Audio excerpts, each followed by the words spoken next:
How to adjust speed of video with CapCut Video Editor app. Hello everyone, this is Sabrina here to help you today. So without any further ado, let's get right into the video. So first open CapCut,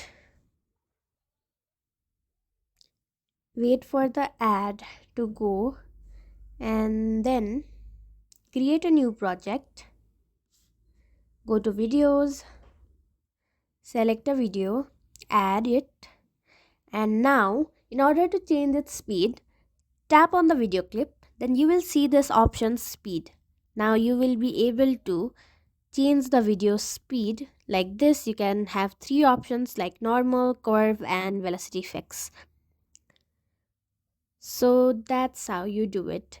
Thank you for watching this video. Make sure to like, share, and subscribe to our YouTube channel. If you've got any questions, comment them down, and I'll catch you in the next one.